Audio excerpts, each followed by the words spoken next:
Welcome to Lead Different, the podcast that redefines leadership and challenges the status quo. Hosted by Daniel Dominguez, founder and CEO of Why Not Leadership. This show is your compass to becoming a better leader through the power of self-awareness. Good leaders foster teams that are engaged, empowered, and energized. Join us on this transformative journey as we equip you with the tools and insights to lead different. Get ready to challenge the ordinary and embrace self-aware leadership. This is Lead Different. Subscribe now. Discover a new era of leadership. Lead different, because great leaders change the world. Hello, everyone, and welcome to the Lead Different podcast. I'm excited to introduce you to 𝗂𝗃 today. We're going to have a great conversation about going from uncertainty to clarity. And who doesn't need some help in that department? How many of us are uncertain about what we should be doing, about our future, or are asking ourselves questions about where we should go? So the subtitle here is Turning Confidence and Ambition into Impact Through Self-Leadership and Resilience. So if you follow the Lead Different podcast, or if you follow Why Not Leadership, you know, we talk a lot about the importance of self-awareness. 𝗂𝗃 talks about self-leadership and then resilience. So I'm going to bring her on, and then I'm going to just start the conversation, because this is going to be a whole lot of fun. So hello, 𝗂𝗃. How are you today? Hi, good. Thank you for having me here. Thank you for being on. You know, it's been a while since I've met you, but you've gone through such a great metamorphosis that as I kept talking to you, I said, you know, 𝗂𝗃, we need to have you on the Lead Different podcast, because there's some things that you are doing that are definitely different, definitely pushing the envelope, and even for a person with the why of right way, you're doing some things that are unconventional and that I think our audience could learn from. So thank you for being on. It's my pleasure. Hey, tell us what you're doing today, because I want to get into your background and introduce you formally. But what are you doing today? Where are we talking to you from? I'm actually at home. So most of the time I work from home. But I'm also going to go to campus because I'm also a college professor. So I have two commitments. One is my client, one is my student. Yeah. So tell us, where are you a professor? I am a professor at Xavier University in Cincinnati.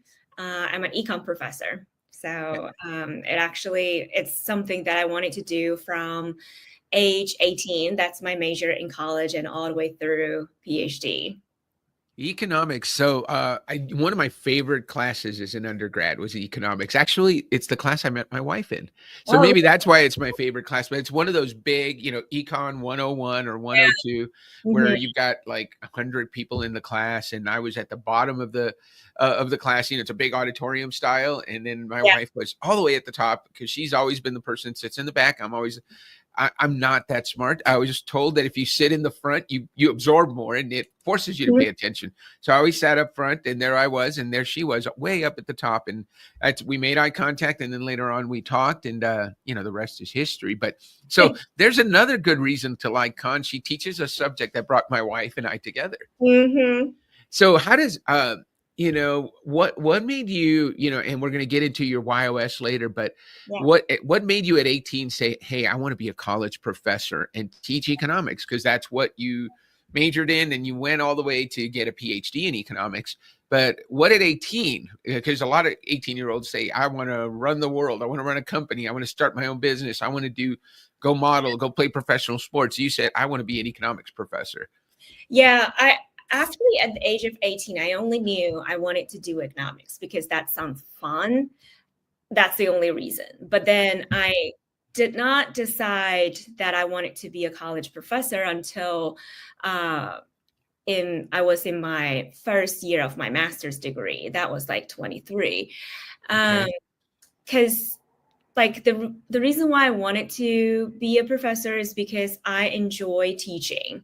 I love that's like from age 8. I had a blackboard at home, and like I always write on it and then pretending I was teaching someone something.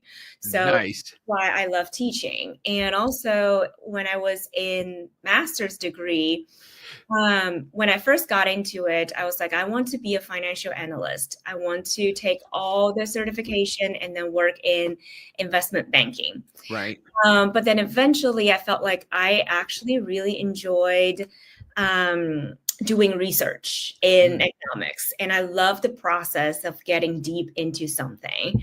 So there is only one job that I can see still today that would satisfy both needs, which is teaching and researching. And that's Right. being a college professor. So here I am today. You know, before we even get into your introduction, you just opened up a door that I want to definitely walk through. You talked about how much you enjoyed research. And so our guests, I often, even when they're not, by the way, Con and I are fellow Y coaches. We both use the YOS Discovery in our practices. And I definitely want to hear more about how you use it in yours, because again, we're going to get more depth from you than most of our guests. But let's get into your YOS. I'd like to introduce you that way. So why don't we do this, Con? I'm going to do your formal introduction, and then we're going to get into your YOS. Do you mind if we do that? Of course. Let's do it. All right. So let's do this. Let's bring it up and tell everybody your formal introduction. So Con is a mastery method certified leadership coach who empowers high achieving leaders and teams to transform uncertainty into clarity, doubt into confidence, and ambition into meaningful impact. Through a deep focus on self-leadership and emotional resilience, Con helps clients build sustainable success rooted in self-awareness. So you probably see some of the similarities in our approaches. I believe success happens when we start with self-awareness. So I'm already there with you, Con.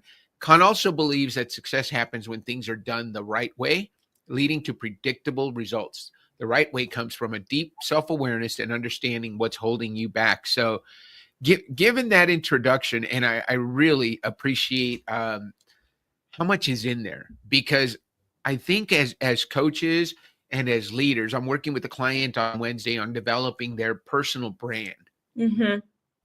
When I read that, I can tell, Con, you know what your strengths are. And when you talk about what you wanted to do at 18 years old, you knew you wanted to study economics. You wanted to go deeper. And so let's get into your YOS, and you've mentioned it. And the coaches in the audience who've done their own YOS, they know they probably expect the right way, because you talk about following systems and processes and getting results that are predictable, right? So that's right way. So your why is right way. Your how is mastery. And already we've already heard hints of that, because you like digging deep. You like research. Not everyone likes research. Not everyone likes knowing everything they can about a subject, which probably makes you an excellent professor and also an excellent coach. And your what is trust. And with the why of right way and how of mastery, how could you not have trust? That these are people, Con is the kind of person you can count on. Number one, to do things the right way, follow systems and processes that are proven, and also to come to you very well prepared, very well researched. There's probably not anything Con is going to do that she hasn't researched at a deep level and understand at a really deep level in order to help you, so that you can trust her. And this is, I'm gonna pay myself a compliment here, Con, because you decided to become a Y coach when I was the chief growth officer at the Y Institute. Mastery people, right way mastery people are tough sales. So if you've ever been in sales and it wasn't really a sale, it was a great conversation we had, learning more about the YOS. But what made you decide that this was an assessment worth having in your practice, Con? I think this is pretty comprehensive way of understanding yourself, because we know there are a lot of tools outside, like Enneagram, like DISC, like the Strengths Finder and everything. So each of them has their own purpose, like either finding your strengths, finding your personality, or finding like personality / strengths. But I think YOS is more comprehensive than that. It's your why, it's your how, and I see how as your strengths. And it's your what, which is what you bring to the table. So from what I see, none of the other tests or tools that could give you a result this comprehensive that you can use as a system to like for your further development. Yeah, that makes a lot of sense, and it's amazing to hear how much there is there, right? So, Yeah, a lot. you could and I use other assessments. I'm actually Mhm. going to become certified in 𝗂𝗵 here soon Mhm. in June, and I've got other assessments that I use, but I really like the why because it's the only one that gives you a language immediately. The minute you take it, you have language, right? So for you, it's I believe that success happens when we do things the right way in order to get predictable results.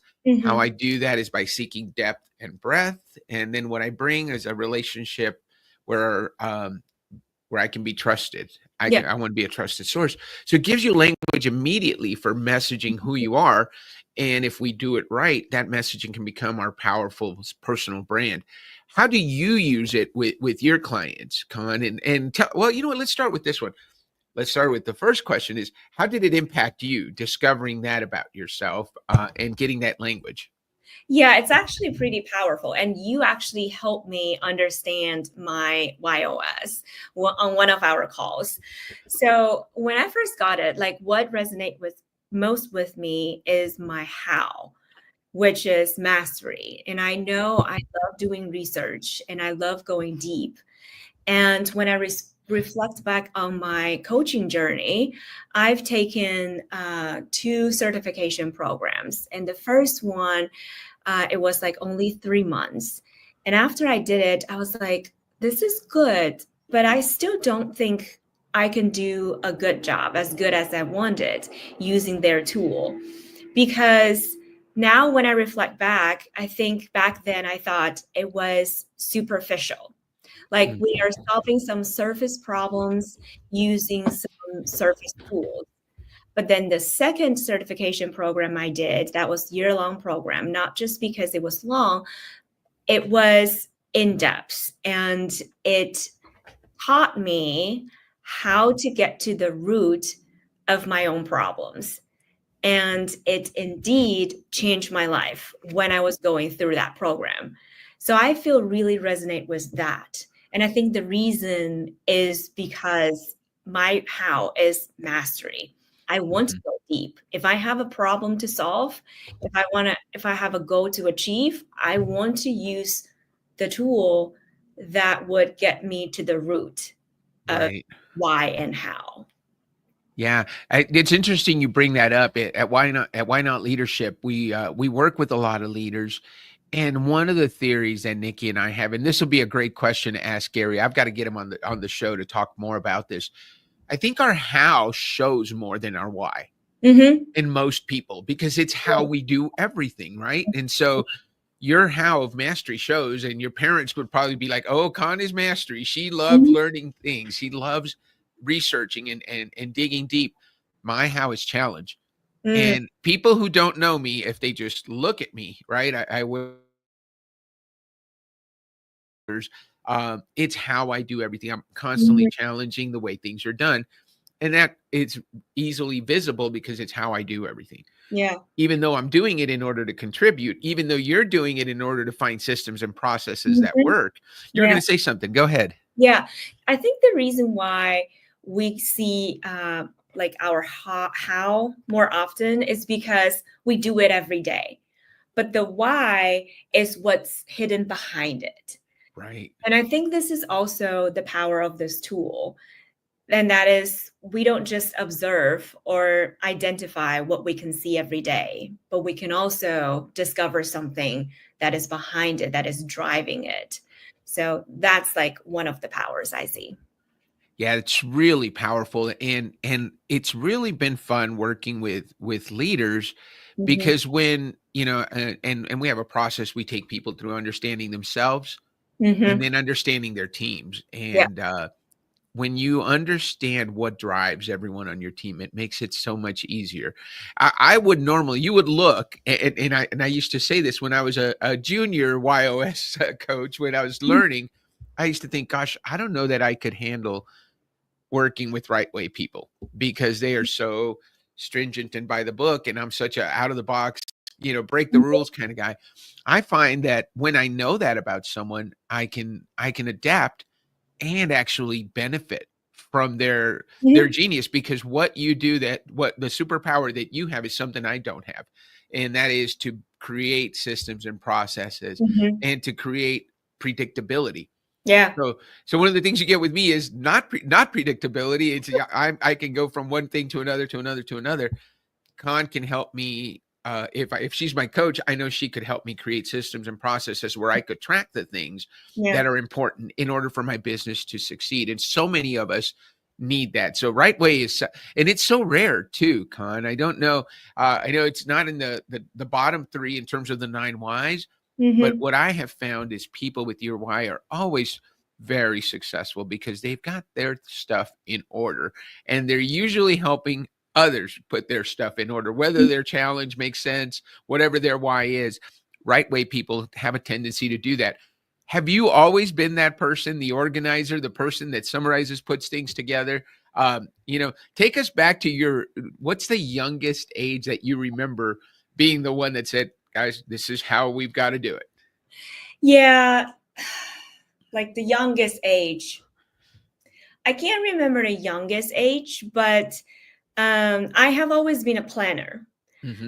Before I became a coach, I was very much into planning. I almost started designing my own planner because I just love this activity like every day. And I love to get things organized. And one of my, I think that was like when I was in my 20s, early 20s. And I was like, at some point, I wanted to be an executive assistant to some sort of CEO, because I feel like I can get my life organized, other people's life get organized, and help them identify a schedule or an agenda that would fit their goals or help them do whatever. So it's like I have always been this way, and I always love having a system. Right. Well, I don't particularly love like being rigid, which is the potential shortcomings as somebody whose why is right way, right? And I know I can't just win it or just do without a plan. I can't do it. Right. But yeah, this is when I was like, when I found my result, why right way, I'm like, yeah, this is exactly me. Well, maybe I haven't done everything in the right way, but I always wanted to have a plan and a system. Yeah. And, it's interesting because, as you know, I was in the military. And in the military, everything you have to plan. We plan meticulously, right? Yeah.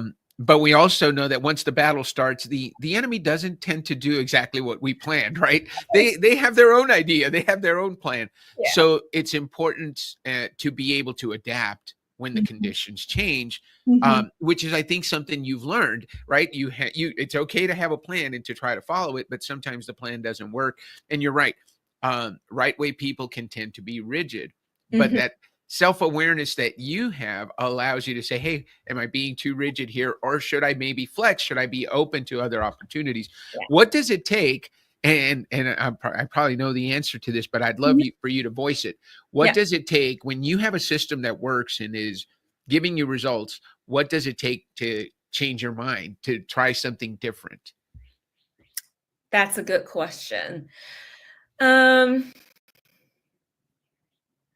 I think it's always keeping an open mind, because at this point, I know that everything that works in the past may not be able to help me get to where I want to be. Right. And there is always uncertainty down the road. And those uncertainty will ask for adaptation. And that adaptation is actually going against my system sometimes. Right. But I know that is necessary to help me get to where I want to be. Does that make sense? Yeah, that makes a lot of sense. So here's the answer I was thinking, and you tell me if it makes, because your how is Mhm. mastery.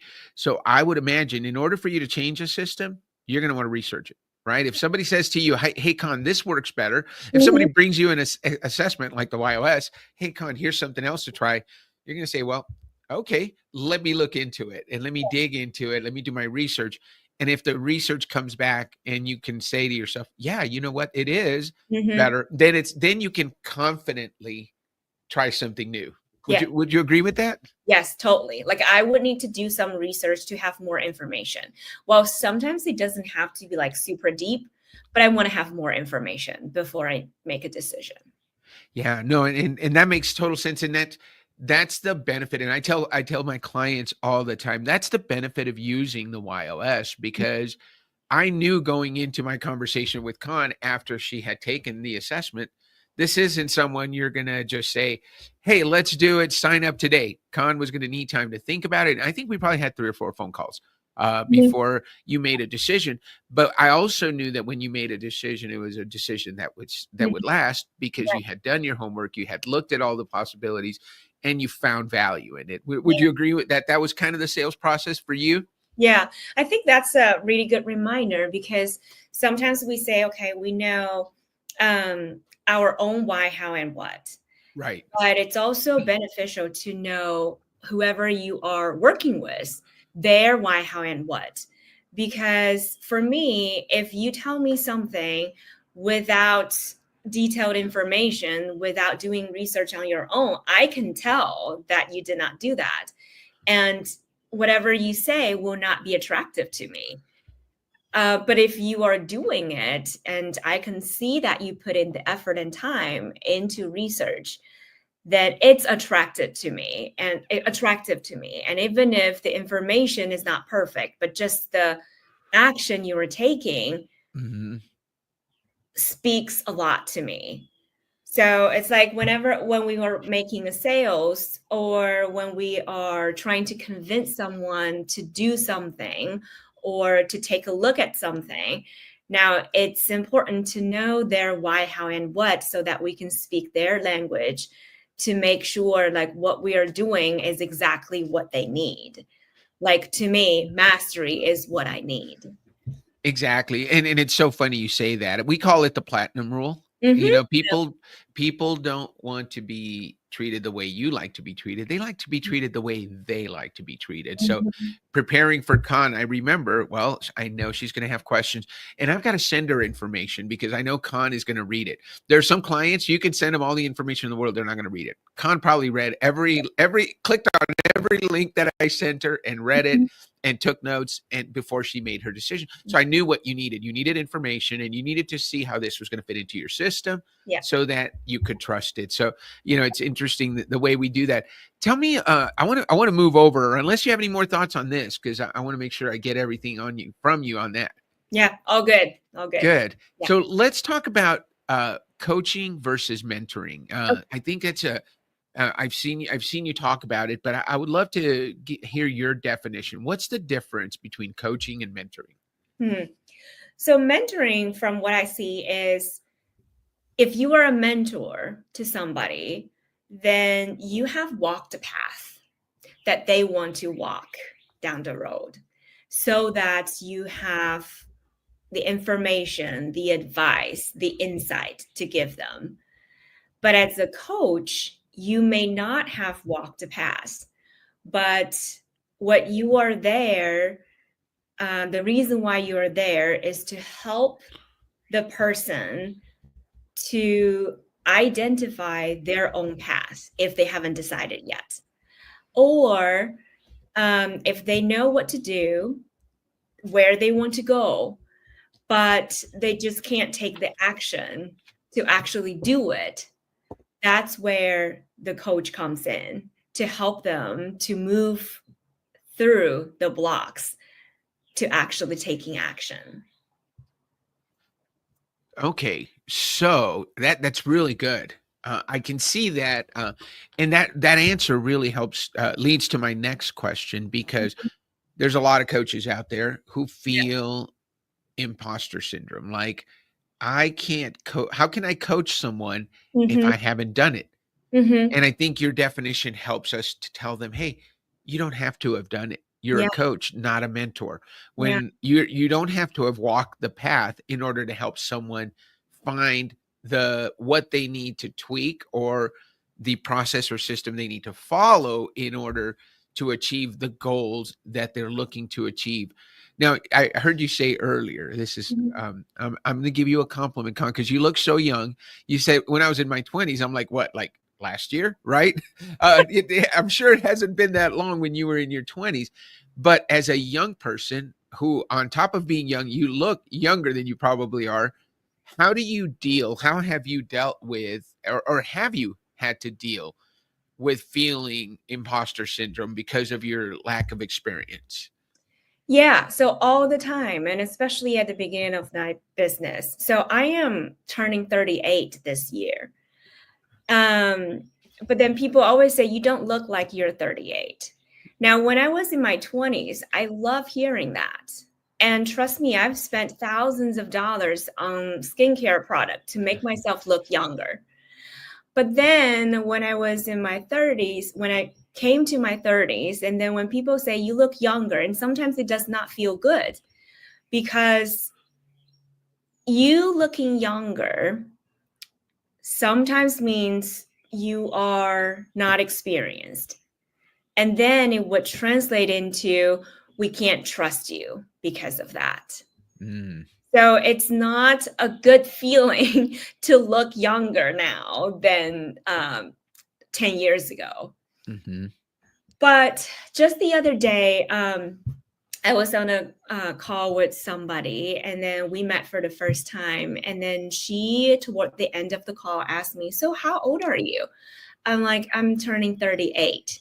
And she said, that's why, because I thought you were younger. But then after talking to you, I feel like you have a lot of experience. You have a lot of insight to share, which contradicts my guess, which is you're in your 20s. So I'm like, thank you for asking that. And thank you for confirming that, because we all need that validation piece, Right. right? I want Right. people to see I am old, not like 50 old, but I'm older, and I'm like 38, not 28. And I have the capability to do what I claim I can do. Right. But I guess sometimes we know this is like an external validation, Mm-hmm. but deep inside, I think the most shift I've had is I trust myself. I trust my own ability in coaching people, because I've coached people who are in their 30s, but I've also coached people who are in their 50s and 60s. I've coached people who are managers, but also people who just got out of C-suite and transitioning into retirement. So I've coached all different people in different age, and I use very similar approach. Mm-hmm. And I feel like the problem or the work somebody who is in their 60s is doing sometimes can be the work I have done in my 20s. Mm-hmm. And I have gone through different types of transformation. And I believe in my ability to help people do the same. So I think the inner trust is so much more important than the external validation. Yeah. But we need both. We can't say, okay, we want to work on ourselves, all the inner work, without anybody saying anything like you're good, you are experienced.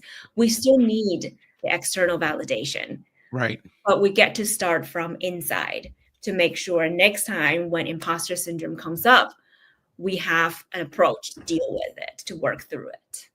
So how did you go from that? You probably did the inner work first.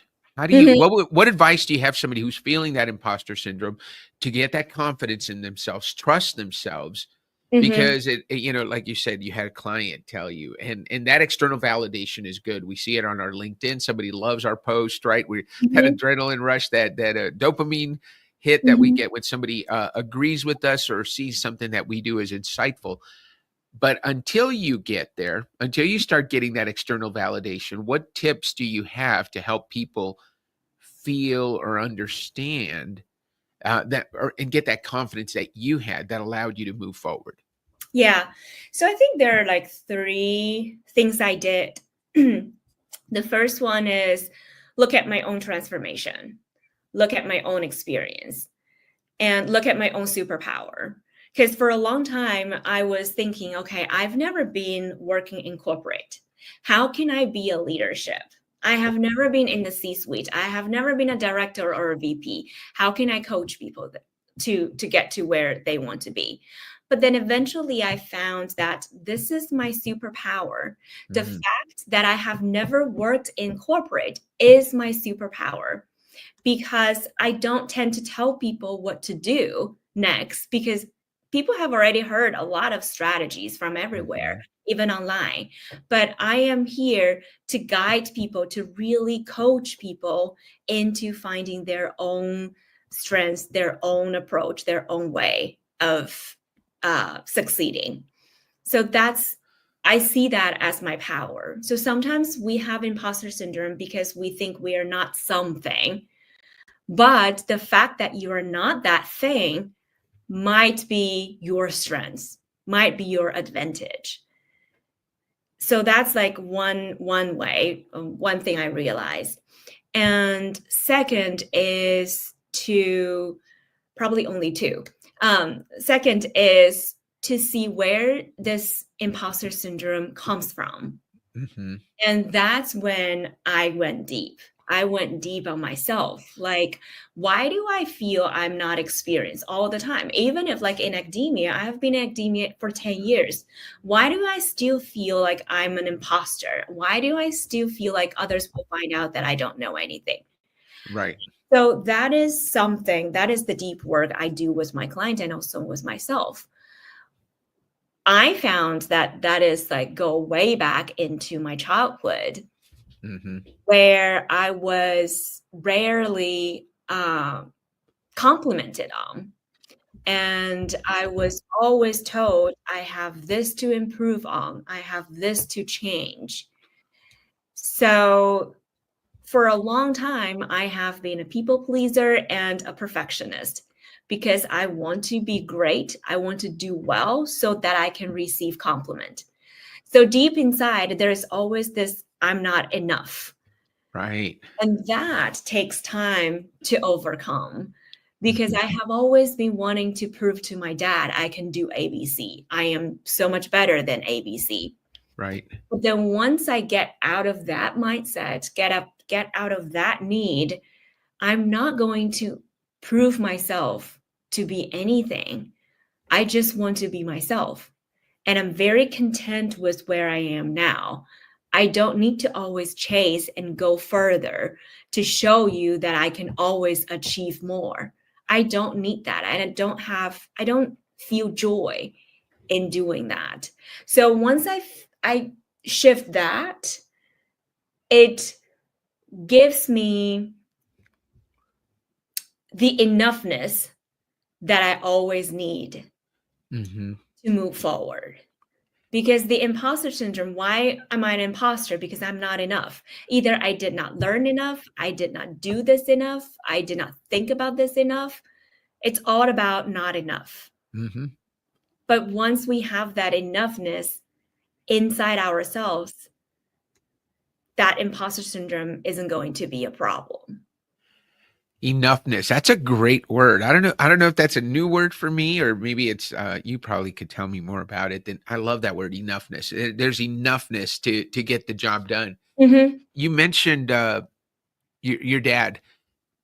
A lot of times this stuff comes from our childhood, right? From mom, dad, big brother, big sister. Are you an only child, or are you one of Child? So you're an only child. So all the hopes and dreams of your mom and dad were on con, right? and all the criticism Yeah. and hopefully all the compliments, right? Yeah. But So like, yeah, what was your dad's parenting style? Was he someone, was he it sounds like he was critical. He probably doesn't even realize that he was, right? When we go mhm. back and have those conversations. Tell us about that. How have you had a conversation with him now that you've overcome some of this stuff? And what was his reaction? um I think I've had such conversations with him. But it's hard to change somebody's mind Right. because when like it's all out of like criticism, compliment, it's all out of a good intention. Right. Right? Like he wants me to achieve more. He wants Right. me to do better. He wants everybody to like me. Mhm. And this is like something I remember very clearly. I was told that I think it was when I was 14 or 15, you need to be liked by everyone, even those that you don't like. And at the age of 14, I was like, why? But I still took it as some sort of principle. Like I have Mhm. to follow, I have to make sure it happens. And I think that's why I have been a people pleaser for a long time, probably up until I was like 35 when I really did the work. And I was a perfectionist because I want to do everything perfectly so everyone likes me. But it just cannot happen. And eventually I just realized it just cannot happen. And I don't need to. Right. In order to be a good professor, and we, like as professors, we also take evaluations every single semester. There are numbers, right, to evaluate us. But I don't need every student to like me. I don't need every person to resonate with my message to be a coach. I am speaking to the student, to the client, to everyone on the internet who would resonate with my message. Right. If you don't resonate with my message, that's totally okay. It's not your fault. It's not my fault. It's just maybe we're not a good match, and that is okay. So it's also the okayness with not being liked by everyone and not evaluate or measure your enoughness with the likeness, like how do I say, likeliness. Yeah. I'm being liked, right? Yeah, yeah. That's interesting. And I'm a dad. I have a daughter that's close to your age, so I can remember, offhanded comments that I make. When you're little, they become right. So did your dad remember saying, "Hey, you need to be liked, even by the people you don't like"? And what was his perception of that comment? Now, because when you take that could be tough. I can imagine, especially as a 14-year-old thinking, Yeah. I gotta be liked by everyone. How do I make somebody that I don't even like them? Why do I care if they like me? But I Yeah. think you came back to it Mhm. in a really cool sense. I think you've realized that you don't need everyone to like you. The Mhm. people that resonate with your message are the people you want to work with, Yeah. right? Dr. Sean O'Mara, who was on the podcast, he ended a post the other day that said, "DM me if you'd like to work with me. Yeah. I'm not looking to convince skeptics. I'm Mhm. here to work with visionaries who want to make a difference." Yeah. Man, if you're a skeptic, don't call me. Don't waste my time, right? Yeah. I don't need to prove to you. If Mhm. you resonate with my message, call me. Let's get started. Mhm. So let's go. There was two questions there, so I'm sorry Mhm. about stacking. And one is, how did your dad remember that conversation? And then the second one is, what's the transformation to be able to say, I don't care. Mhm. How did you make that transformation? Let's start with the first one, your dad. Did he remember saying it? I don't think so. Yeah. But even if he does not remember he said that, but I think from what I've observed, that's something that he has lived by.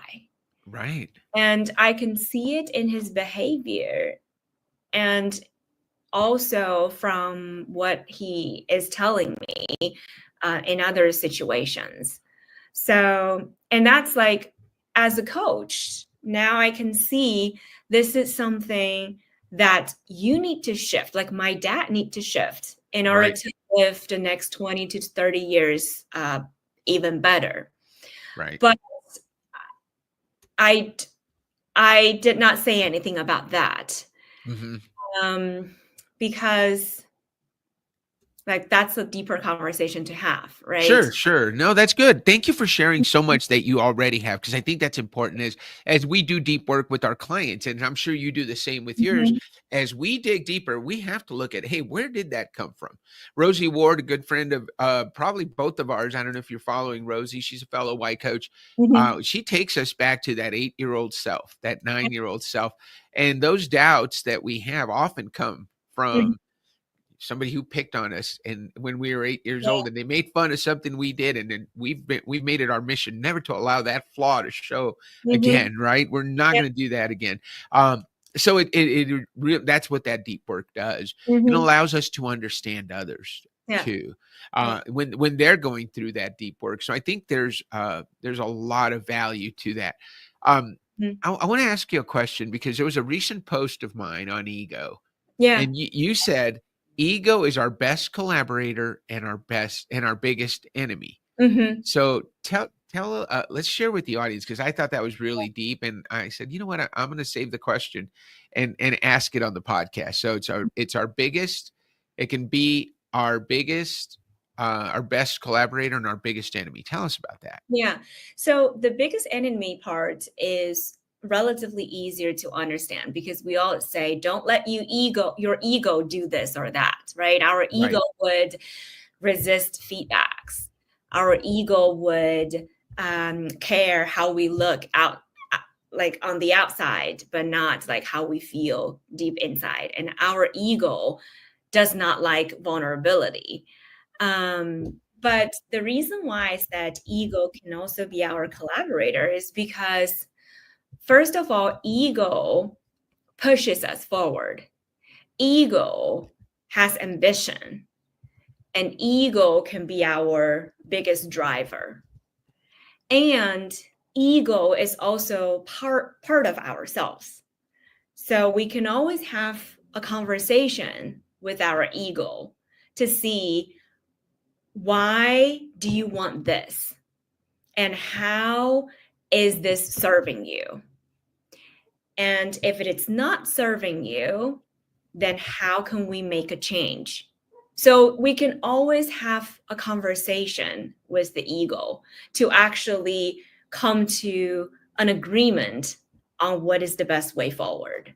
Sometimes it's almost feel like we are not lonely in whatever journey we are on, because we have a companion right inside of us or right next to us, which is our ego. That's why I said ego can be our biggest or best collaborator. Yeah, that makes so much sense. You know, one things I tell my daughter, she's 13, my youngest daughter, and I'm like, you know what, there are a lot of people out there who are going to doubt you. Don't be one of them. Don't doubt yourself, right? Don't add to it. That's where you need a little bit of a positive ego boost. You got to be your own biggest fan. So you can get through that stuff. That's really good. Thank you so much for sharing that, Con. And also, like your ego, for example, can tell you, like in my case, your dad is not going to like it, so you can't do it. That's what your ego is telling you, because the ego is trying to protect you. Right.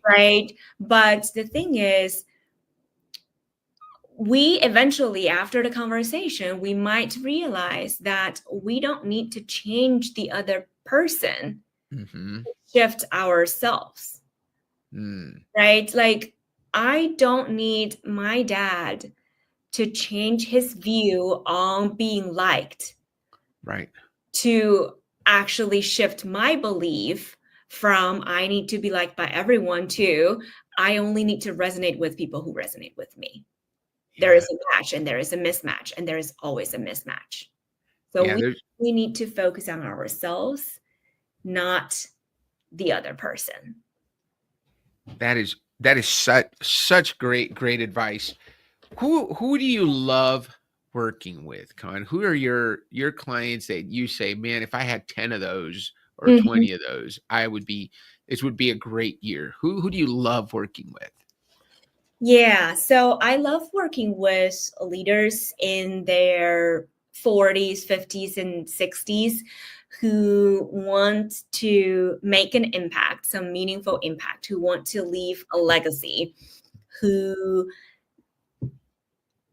are who cares more than performance. Like, of course, performance is one thing, and we need high performance self and high performance team, Mm-hmm. but we don't just want to work on the surface level to acquire more strategies, but instead to work on ourselves, to develop the self-leadership, to actually understand ourselves, understand truly what we want in our vision, and to find the best approach moving forward to bring that vision to life. So that's like my ideal client, I would say. Well, good. I always like to ask that question because I want to know who I can send to you, right? Who may come to me that I don't, maybe not not a fit for them, but they'll be a fit for you. So thank you for sharing that and for sharing that with our audience. You know, you mentioned, I think you said you're 38 years old. So 35 years old is about when you said you did that deep work. Mm-hmm. And I've got to tell you, I'm going to be honest with you. I have sensed that transformation in you. I have seen the confidence grow, just even in the posts that you put on LinkedIn, on your social media, the way you message Con, and the conversations that we've had. I think it's been, I don't know if it's been 2 or 3 years, but your evolution and your growth has definitely expanded, and you're a more confident, much more effective, and a great source of leadership knowledge that you probably always had, but I see it now so much more. So I want to compliment you on doing that hard inner work. Did you work with the coach yourself, Con? Yeah, I have always worked with the coach. My current coach, I've worked with her since 2023, May 2023. So it's been almost 2 years. Yeah, exactly 2 years. So it's been a good, like she was my mentor / coach, like business mentor and business coach. Right. And that's like the difference between mentor and coach. She would tell me what is the best way to do, what is the best way to message, how can I actually bring my message out from my experience.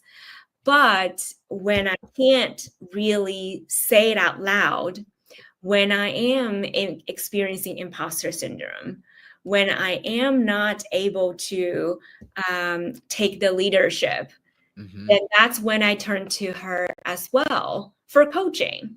Right. Because I'm telling you what to do, but you still can't do it. Why is that? Let's dive deeper. So I really love this dynamic, mentoring / coaching. And for a lot of leaders, they can be a mentor and they can also be a coach. Right. Because I always say, you don't need a coach if you have a mentor who can actually coach you through this. Right. Right. So, yeah. Yeah. So you know what? That's a great point. I have a coach. I think it makes it easier to be a coach when you have a coach. I think the sales process is I think everybody needs a coach, right? I always use the example, and you're at Xavier, who not only is it a great academic institution, it's a great sports institution. You have great basketball teams, and we hear about you all the time. But I always use Tom Brady, who is just an amazing athlete, right? Won more Super Bowls than anybody. He had a coach, right? So if the greatest athletes in the world, Olympians, people who are faster, stronger, and faster, stronger than anyone else in the world, have coaches, and their coaches, Tom Brady's coach could not throw the football as far as he did and could not run as fast as he could. That's not your job as a coach. Your job is to observe and provide insight and help that person improve, because there's a difference of seeing what you can see yourself versus what others can see. And I think that adds a bit of credibility. And I'm so glad I'd love to meet your coach, Con, because sounds like an amazing person. So we'll maybe have to talk about that after the interview. Con, what's one bit of advice you would give to somebody who is, how about another PhD, young, but even younger looking, who is looking to make a difference with leaders and feels that calling to give back by helping people lead better, but they're afraid to take that next step? What would be your advice to them? I would say, because when I first started coaching, I actually look at my calendar. Is this a good time? And that's a real question, because I have tenure to apply, right? I need to make sure that happens. And it's not about like imposter syndrome or whatever. It's literally about timing. Right. So when we decide to do something or whether to do something, we can ask ourselves a really realistic question, which is this a good timing? If I have everything ready, is this a good timing? Not assuming like I don't know anything, but if I have everything ready, is this a good timing? And if it is, then do it. Like as a mentor, I would say, if it is a good timing, then do it. Now, as a coach, I would say, if you have everything now and you still can't bring yourself to do the thing you want to do, why is that? And that's probably the time to actually go deeper, to say, is it perfectionism? Is it imposter syndrome? Or is it you don't want to say no to something else? Because a lot of times we tell people, say no to something, or be bold, say yes.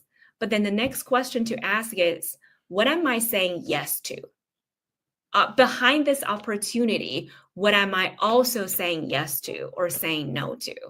Right. And that will help you make a decision down the road. I love that. So yeah, for every yes you say, for everything you say yes to, you're saying no to something, right? And so if those no's are occupying too much space, and you have to evaluate them. This has been so really good, Con. You've shared some tremendous insights, and I love looking into the brain of right way and mastery people. So you've shared some great insights into how the process that you take to make decisions. And I can see why you're such a valuable coach to your clients, and the depth that you bring to that interaction. As I said, you're obviously working with a great coach who's helping you come along just because we've seen you. So guys, if to our audience, if you've enjoyed this interview, follow Con. I know she's on LinkedIn. What other platforms are you on, Con? I'm on LinkedIn. I'm right now only on LinkedIn. Fabulous. So Con Yu is on LinkedIn, just like you see it on the screen. Don't forget, if you're getting value from this podcast interview, don't forget to hit the like button, subscribe, follow us, and let us know your thoughts on the interview. Con has been very open, and really enjoyed having you on. Con, what do you say we end the interview on that note? Why not? Thank you so much for being on, Con. It has been a pleasure getting to know you, watching you develop and grow, and watching you bring value to the community, to your community, and to your university. I know this would be probably one of many conversations that we have, because I can see value in being associated with you. We want the Lead Different podcast to feature you, and we want to be associated with 𝗂𝗄𝗎 Leadership Coaching in the future. So we thank you for being on, and we look forward to having you back again, maybe in a couple of years, or if you have something big going on, we want to help you publicize it. So thank you so much for being on, Con. Thank you so much for your support. Have a great rest of your day, guys. We're here every week on Fridays at 1 p.m. Eastern, 11 a.m. Mountain Time for a new episode, and I look forward to sharing another great interview in the future with you. But for now, let's say thank you to Con, and have a great day. Thank you, everyone. This is Lead Different. Subscribe now. Discover a new era of leadership. Lead different, because great leaders change the